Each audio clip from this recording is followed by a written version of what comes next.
My name is Erik Tate. I'm a professional magician, and just recently I represented the United States at FISM, the World Championships of Magic, where I took third place in the card category.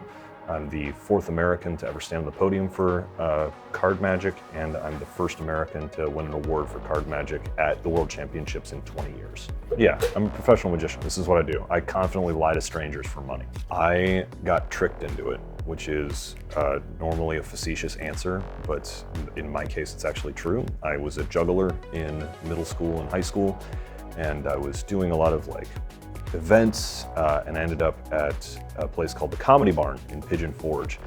I got a job there. I was a juggler and a fire eater in their show, and when I got hired, the owner said, "You're a juggler, you probably know magic, go sell magic tricks in our magic shop." So there was a ventriloquist behind the counter who taught me my first couple of magic tricks. This is when I was 17 years old, and I learned my first card trick, started to do magic for people behind that counter, and I fell in love with a deck of cards, and I've had one in my hand every day since. I don't think that I still don't think of myself as good. There's a lot of people that I look up to that I think are way better than me.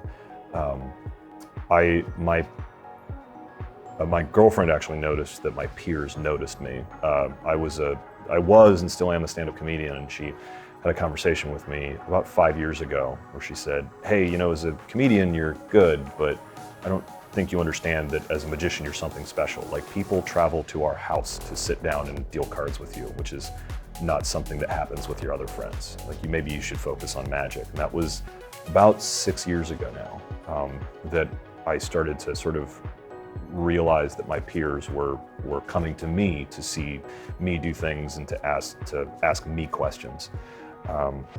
So it was probably 15 years before I started to notice that I was doing things that other people weren't. The most insane thing I've done was the Olympics of Magic. It was FISM, the World Championships. It's a multi-year process. There's no prize money involved. It's stressful and expensive, and at the end of it, you come out with only glory on the other side, and there's really no guarantee that you're gonna get anything, because you're literally competing against the best magicians in the world. I was competing against people who I have looked up to for years, and so to win a prize against some extremely tough competitors was insane.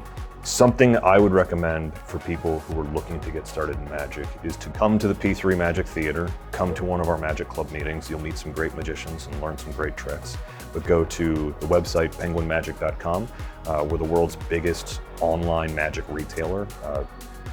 You'll recognize a lot of places in Columbus because you've probably seen magic from us and our artists in the bars and restaurants around the city, but you can buy magic tricks there and learn them. And those magic tricks are usually taught right here in Columbus, Ohio. Columbus, Ohio is home to some of the best magicians in the world, and they perform on a regular basis at the P3 Magic Theater. If you go to p3magictheater.com, we've always got information on upcoming shows where you can see great magic. But I think for me, I love performing magic for people in Columbus, whether it's a cocktail party that you're throwing with your friends, or it's a big sales meeting, or you're doing some sort of fundraiser. I love performing for the people of Columbus. I've performed for the people of Columbus for the better part of 15 years, and I look forward to performing for them more. And if you want to see some great magic, this is the great place to do it.